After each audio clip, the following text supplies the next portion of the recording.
Jasmine Race reporting for EDU 621 News. We are receiving word on a decision being made in the Board of Education versus Rowley case. If you recall, we covered this case in March about first grader Amy Rowley and her parents bringing the school district to court over whether or not she was receiving a free, appropriate public education. Amy Rowley is a deaf student who was born to deaf parents.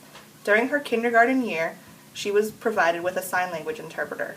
After a short period of time, the sign language interpreter claimed that she no longer needed his services. Before her first grade year, Amy's parents met with the IEP team at her school to develop an IEP for Amy.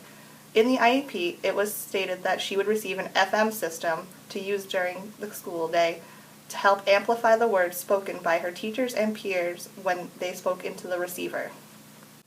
It was stated in her IEP that she would also receive speech services and tutoring throughout the week. Amy's parents agreed with the IEP for the most part, but they felt that she also needed a sign language interpreter with her throughout her academic day. We are now receiving word that a decision has been made in the case. We go now live to reporter Marie Smith in Peekskill, New York, who's standing outside the courthouse waiting for the verdict.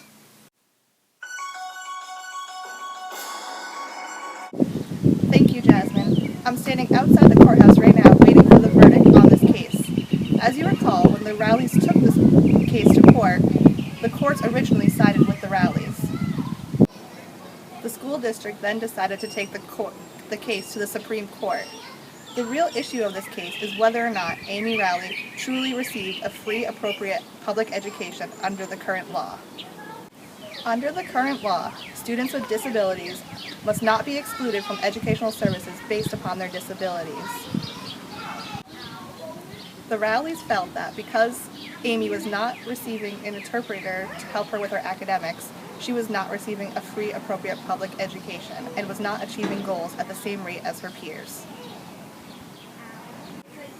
On the other hand, the school district feels that Amy is receiving a free, appropriate public education because she is considered above average in her intelligence and she is moving from grade to grade at an easy pace. Since there are no standards regarding a free, appropriate public education, states are not required to maximize the potential of students with disabilities proportionally with the students without disabilities.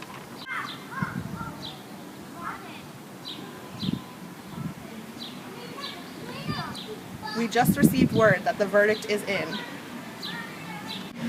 The court found that the school district did in fact provide Amy with a free, appropriate public education in regards to the law.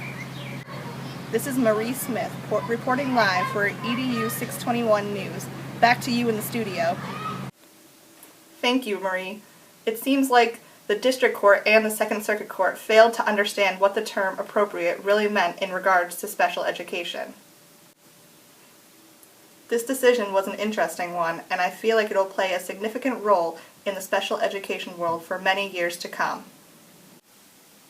Thank you for tuning in to the special news report from EDU 621 News. I'm Jasmine Race, signing off.